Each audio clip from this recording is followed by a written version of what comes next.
아니 도대체 건축사 사무소에서 뭘 보고 뽑는 거야? 그냥 랜덤으로 뽑는 거 아니야? 입사하는데 9년이 걸렸어요. 대학생의 특권이 뭡니까? 휴학 아닙니까?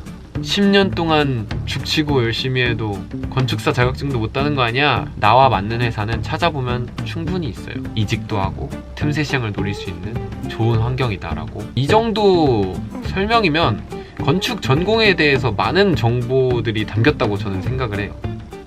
안녕하세요. 현찬학트의 현찬입니다. 지난 건축사 사무소를 소개하는 영상에 많은 분들이 관심 가져주시고 댓글을 달아주셔서 제가 진짜 큰 힘이 됐는데, 그 댓글들 중에서 특별히 질문을 해주셨던 고3 학생분이 계셨어요. 그래서 오늘은 그 댓글에 대한 답변을 해드리는 영상을 준비했는데요. 그 댓글이 한 가지 질문이 아니라 여러 가지 질문을 해주셨어요. 그 질문에 대한 답변을 좀 해드리면 건축 전공에 대한 전반적인 것들이 다 설명이 될 것 같아서 제가 특별히 건축 전공의 모든 것이라는 제목으로 이번 영상을 준비하게 되었습니다. 이번 영상은 제가 혼자 찍었지만 특별히 그 질문을 여러 사람들과 공유를 했어요. 제 주변에 설계사 사무소를 다니고 있는 많은 지인들에게 그 질문들을 막 넘겼어요. 그래서 답변을 해주신 분들도 있고 바쁘셔서 답변을 해주시지 못한 분들도 있었는데, 어쨌든 그것들을 좀 종합해서 제가 설명을 드리려고 이렇게 준비를 좀 했습니다. 그래서 먼저 그 댓글의 내용이 무엇이었는지 한번 살펴보도록 하겠습니다. 그러면 그냥 첫 번째부터 바로 설명을 들어갈게요. 일단 댓글은 이런 댓글이었습니다.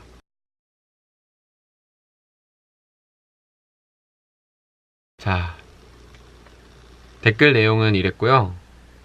그래서 지금부터 제가 설명을 열심히 한번 드려보도록 하겠습니다. 첫 번째 질문부터 살펴볼게요.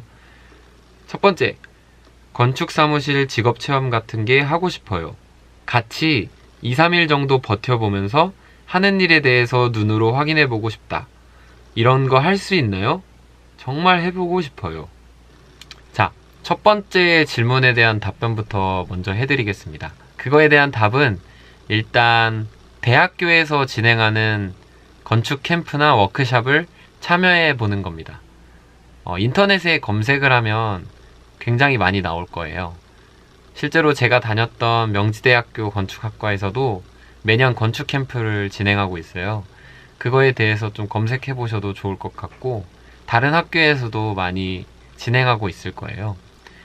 직업에 대한 실질적인 체험을 위해서는 실제 건축사 사무소에서 인턴 생활을 하는 것이 가장 효과적인 방법이겠지만, 고등학생 신분으로는 그럴 수 없기 때문에 1, 2학년, 대학교 1, 2학년 정도의 분위기를 느낄 수 있는 건축 캠프에 참여해봄으로써 그런 분위기라든가 환경에 대해서 조금 맛보기로 경험해보는 정도가 좋지 않을까 싶다라는 결론을 내리고 싶습니다. 그리고 한 가지 덧붙여서 설명을 좀 해드리면, 여기서 벌써 약간 결론 아닌 결론이 나오는 것 같아요. 우리가 진로를 결정하고 대학교를 결정할 때 대학교가 끝이 아니잖아요. 대학교를 넘어서 직업을 갖는 거가 최종 목표잖아요. 그래서 직업을 가졌을 때 어떤 환경이며 어떤 모습이며 나는 돈을 얼마나 벌 수 있으며 내가 과연 그 환경에 적응할 수 있는 사람인지, 그런 경험을 실제로 해볼 수는 없어요. 직접 부딪혀서 때가 되어서 들어가 봐야 비로소 느낄 수 있는 거죠. 그렇지만 우리는 먼저 경험한 사람들의 조언을 들을 수 있는 환경이 잘 갖춰져 있다고 저는 생각을 해요. 지금 제가 만드는 이 유튜브도 그러하고요. 제가 지난번에 올렸던 그 건축사 사무소의 영상도 사실 그런 일면의 모습을 보여주는 거라고 생각은 해요. 직접 찾아보시면 건축 캠프나 워크샵의 기회가 많이 있을 거예요. 그 정도 수준이 대학교 1, 2학년 정도의 수준에서 경험해 볼 수 있는 좋은 취지의 경험이 되지 않을까 싶네요. 자, 그러면 두 번째 질문에 대한 답변을 해드리도록 하겠습니다. 대학교, 좋은 곳 가야 할까요? 자, 이번 질문에 대해서는 제가 한번 다른 제 지인들은 어떻게 생각을 했는지 한번 읽어봐 드릴게요. 첫 번째는 좋은 대학에 갈수록 인맥이 넓어져서 좋다고 이렇게 간략하게 써주셨네요. 그리고 다른 분께서는 다른 분께서는 어떻게 답변을 해주셨냐면 그 건축학과의 정원이 많은 곳에 가라라는 답변을 해주셨어요. 네임밸류가 좋은 학교가 아니라 건축학과의 정원이 많은 곳에 가야지 더 많은 교수님들이 존재하고 많은 학생들과 교류를 할 수 있다는 측면에서 더 좋다고 이야기를 해주셨어요. 제가 하려던 말도 이 내용과 사실 좀 비슷해요. 우리가 익히 들어서 아는 네임밸류의 대학들이 있잖아요. 그 대학교에 간다고 해서 건축학과가 꼭 잘 갖춰져 있고 지원을 많이 받는다거나 많은 것들을 배울 수 있냐? 꼭 그런 것도 아니에요. 제가 있던 명지대학교는 건축학과 정원이 거의 100명 정도 됐었어요. 입학생이. 근데 다른 학교는 뭐 20명, 25명, 30명 이렇게 좀 적은 인원인 경우도 있거든요. 그만큼 많은 학생들이 입학을 한다는 거는 학교 수준을 떠나서 많은 사람들과 교류를 할 수 있고 다양한 사람들을 만날 수 있고 그만큼 배치된 교수님이 더 많기 때문에 많은 것들을 좀 배울 수 있죠. 아무래도 인력이 부족하다 보니까 실무에서 뛰시는 교수님들도 많이 배치가 돼서 현장에서 가르쳐 주시기 때문에 그런 면에서는 정원이 많은 게 좋은 면이 많지 않나 라고 저도 생각하는 바가 큽니다. 다른 분, 세 번째 분께서는 비슷한 말인 것 같아요. 아니요. 좋은 대학을 가는 게 중요한 게 아니다. 그럼 뭐냐? 좋은 대학교보다 좋은 교수님이 있는 곳을 가는 것을 추천한다. 근데 이건 진짜 맞는 것 같아요. 저도 학교에서 교수님들의 영향을 굉장히 많이 받았고 그 교수님의 영향을 받아서 취업도 사실은 가능했던 거라고 생각을 해요.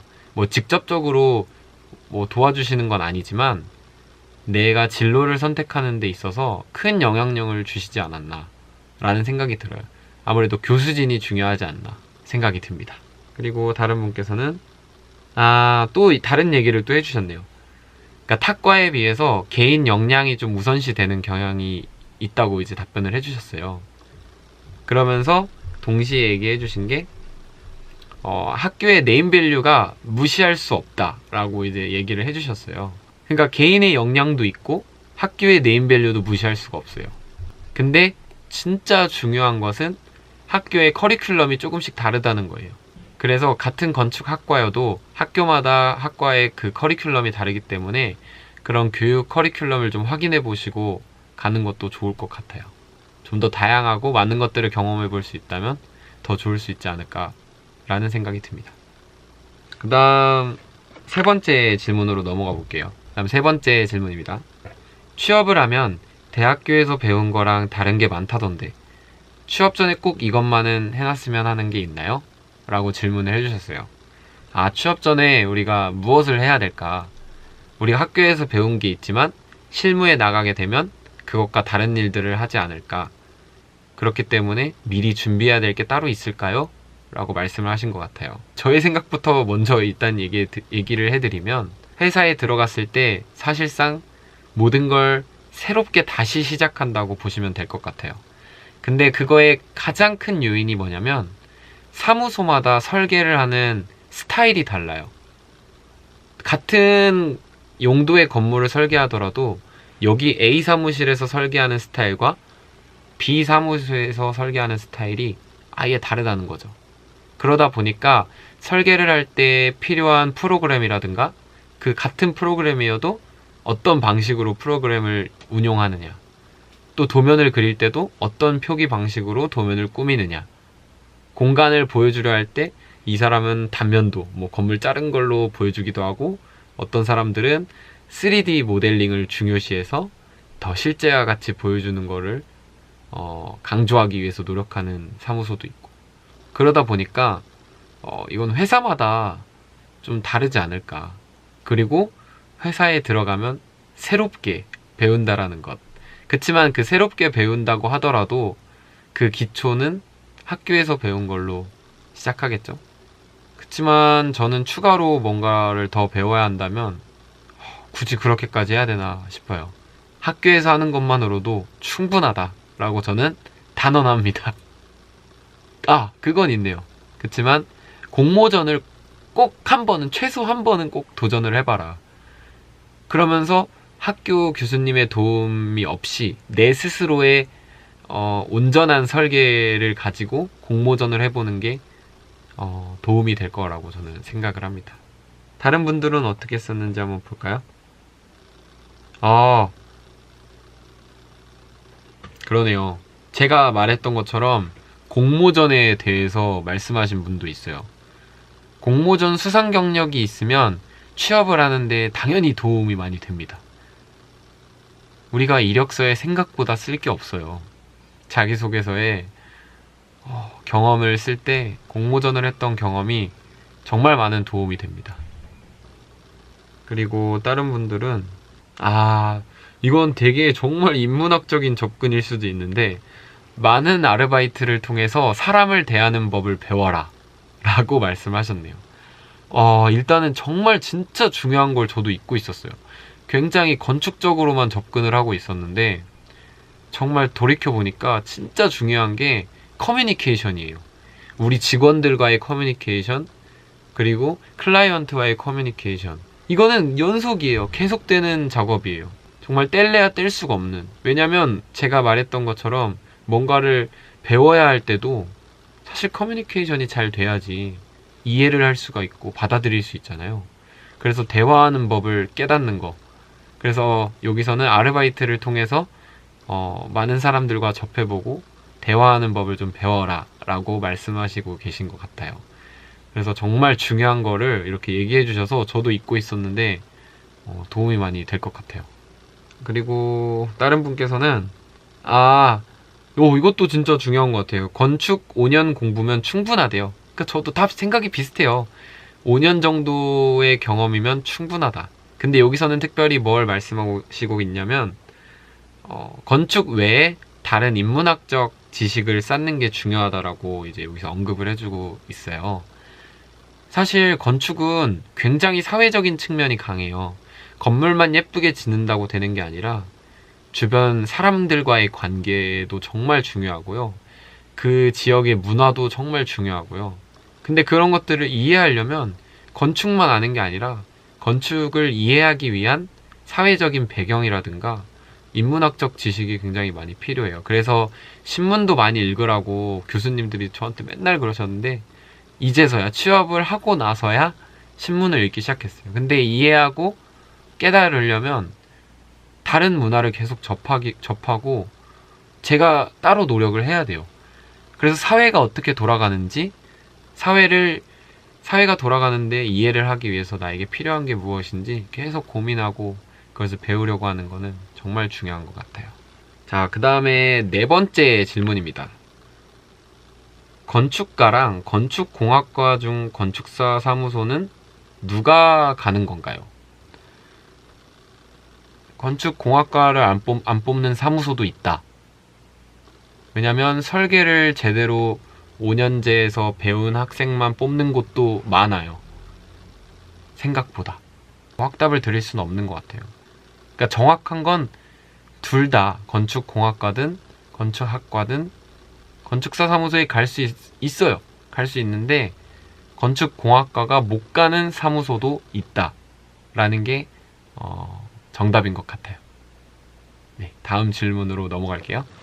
5번째 질문입니다. 건축학과에서 취업을 할 때 회사에서는 어떤 면을 보나요? 이거는 일단 저의 생각부터 좀 말씀을 드리면 회사마다 그냥 달라요. 저는 회사를요 거의 30개 가까이를 썼어요. 근데 2개 붙었어요, 최종. 면접 본 곳도 딱 2곳이었고 그 면접 본 2곳에서 저를 뽑아줬어요. 종합적으로 봤을 때 저보다 설계나 종합적인 학업 성적이 낮은 사람도 저는 떨어졌는데 그 사람들은 붙은 회사도 많아요. 그러면 도대체 기준이 뭔가 혼란스러울 때가 많았거든요. 아니 도대체 건축사 사무소에서 뭘 보고 뽑는 거야? 그냥 랜덤으로 뽑는 거 아니야? 라고 말할 수 있을 것 같은데 그거는 정말 우리가 판단할 수 없는 것 같아요. 근데 분명한 것은 내가 그 회사의 성향과 맞느냐, 나 같은 사람이 그 회사에 갔을 때 그런 작품들을 해낼 자신이 있는가 생각해 보면은 답이 나온다고 생각을 해요. 제가 한 가지 이야기를 해드릴게요. A라는 건축사 사무소가 있는데 그 건축사 사무소 홈페이지에 들어가 봤더니 이런 형태의 건물들을 많이 만들더라. 그거를 발견했어요. 근데 나는 그 건물들을 봤을 때 내가 만들고 싶은, 내가 설계하고 싶은 건물은 A 건축사 사무소에서 하는 거랑 똑같네. 그럼 나는 이 회사의 성향과 맞네. 그럼 지원을 해야지. 여기까지는 내가 정말 쉽게 판단할 수 있어요. 이미 여기서 맞지 않는다면은 그건 애초에 지원할 필요도 없는 거고요. 내가 지원할 회사인지 아닌지는 여기서 이미 판가름이 나고요. 근데 중요한 것은 내가 A 건축사 사무소에서 만들고 있는 건물의 성향과 맞는 사람인지 보여주려면 그것은 이력서와 포트폴리오, 뭐 자기소개서 여기에 담아내야 되잖아요. A 건축사 사무소에 맞는 사람이다 나는. 그러니까 나를 뽑아줘라. 그러면 당신네들이 만들고 있는 건물을 만드는데 충분히 기여할 사람일 거라는 걸 알 수 있을 것이다. 이렇게 판단할 가치가 충분히 보여줘야 되는 거죠. 그 이력서에 비춰지는 내 사진의 모습은 어떤지, 그리고 내가 담고 있는 포트폴리오의 내용은 어떤지, 그런 것들이 증명을 해주는 거니까요. 아마 그렇게 판단하면 되지 않을까 싶네요. 이런 점들을 좀 기억해 두시면 회사를 고르고 지원하는데 큰 도움이 될 거라고 생각을 듭니다. 다른 분들은 어떻게 썼는지 한번 제가 볼게요. 굉장히 간단하게 정리를 했어요. 첫 번째, 인상. 두 번째, 공모전 실적. 세 번째, 포트폴리오. 제가 장황하게 얘기했지만 결국 이걸 보는 거예요. 이걸 통해서 내가 이 사무소와 맞는 사람인지 확인할 수 있는 거죠. 여섯 번째 질문인데 이거는 우리 질문을 받은 사람들이 약간 혼란스러웠어요. 뭐냐면 질문이 딱 수명이라고 적어주셨어요. 수명. 근데 우리가 이 질문을 보고 이렇게 생각을 했어요. 수명? 야, 건축 생활하면 당연히 수명이 줄지. 오래 못 살아. 뭐 이렇게 얘기도 했어요. 근데 이제 뭐 이거는 여담인 것 같고 여기서 말하는 거는 건축을 직업으로 삼았을 때 수명이 어떻게 되냐라고 물어보신 것 같아요. 일단은 좀 설명을 드릴게요. 이 수명이라는 질문에서 우리 전공이 얼마나 좋은지 여지없이 드러납니다. 일단은 초봉은 좀 낮고 뭐 다른 직종들에 비해서 현저하게 부족한 건 좀 팩트입니다. 그렇지만 진입 장벽이 굉장히 높다라는 거, 이게 가장 큰 장점이라고 일단 먼저 말씀을 드리고 가고 싶어요. 무슨 말이냐면 건축사 사무소에 들어간다라는 게 쉬운 일이 아니에요. 5년 동안의 힘들게 학교 생활을 마치고 들어가요. 근데 건축사 사무소 당연히 다른 전공이나 안 배웠던 사람이 갑자기 입사한다? 불가능해요. 진입 장벽이 굉장히 높다라는 거죠. 그렇게 들어왔을 때 우리가 쌓은 1년, 2년, 3년, 4년, 5년 뭐 이런 경험들이 어디로 사라지지 않는다는 거예요. 대기업에 그냥 들어갔어요. 근데 대기업에서 한 2년, 3년 다니다가 잘렸어요. 아니, 내가 몸이 아파서 회사를 그만둘 수밖에 없는, 아니면 어쩔 수 없는 상황이 발생해서 회사를 그만두게 돼요. 근데 회사를 그만뒀을 때 내가 다시 대기업으로 입사를 할 수 있냐? 쉽지 않아요. 그거 보장된 게 아니에요. 그거는 인정받으려면 중소기업으로 가거나 벤처기업으로 가거나 더 낮은 기업으로 눈을 돌릴 수밖에 없어요. 내가 다시 대기업, 그 정도의 대기업에 다시 들어가려면 피나는 노력을 다시 처음부터 아닐지도 모르겠지만 엄청나게 많은 노력을 해야지만 갈 수 있다라는 게 가장 큰 단점인 것 같아요. 근데 우리는 어떠냐? 우리가 2년 동안, 3년 동안, 5년 동안 일했던 경력 사라지지 않습니다. 내가 불가피하게 그만두게 됐더라도, 그리고 어떤 일이 있어서 한 1년을 쉬게 되더라도 그 경력은 사라지지 않아요. 그 경력을 가지고 다른 회사에 지원하면 경력직으로 다시 들어갈 수 있는 거예요. 그리고 사무소의 성향이 굉장히 다르고 다양하기 때문에 나와 맞는 회사는 찾아보면 충분히 있어요. 그러다 보니까 그 경력이 인정되고 언제든 다양하게 알아보고 이직도 하고 틈새 시장을 노릴 수 있는 좋은 환경이다라고, 약간 고생 끝에 낙이 온다라고 하잖아요. 내가 좀 더 준비하고 칼을 갈면, 내가 지금 다니는 회사에서 칼을 갈면서 열심히 배우면 나에게 좋은 기회가 올 수 있다라는 거죠. 특별히 정년은 정해진 게 없는 것 같아요. 사무소마다 물론 다르겠지만 일반적인 우리가 기업이라고 생각하는 회사와는 좀 다르다고 저는 생각은 해요. 근데 시대가 바뀌니까 어떻게 바뀔지 모르지만 수명은 정해지지 않았다라고 말씀드릴 수 있을 것 같아요. 어떤 분이 답변해 주셨는데 딱 이렇게 말씀해 주셨어요. 4글자. 하는 만큼. 근데 맞아요, 진짜. 내가 할 수 있는 만큼 하면 그게 수명이라고 단언컨대 말할 수 있습니다. 그렇게 알고 있으시면 될 것 같습니다. 자, 어느새 마지막 질문인데요. 이건 좀 약간 어려운 질문이었어요. 여기에는 대학교 5년, 군대 1.6년, 실무 경력 3년, 플러스 건축사 시험하면 10년 정도 걸리나요? 라고 이렇게 질문해 주셨는데, 자, 저는 군대가 2년이었어요. 2년이었는데, 대학생활 5년, 그리고 휴학 1년, 이미 6년이에요. 그리고 군대 2년, 8년이 지났죠. 21, 22, 23, 24, 20살이 되고 9년 차에 입사를 하게 되었죠. 근데 여기서 말하면 10년이었잖아요. 10년 만에 건축사 자격증은 못 딴다고 저는 현실적으로 생각합니다. 입사하는데 9년이 걸렸어요. 근데 10년 만에 건축사 자격증까지 딴다?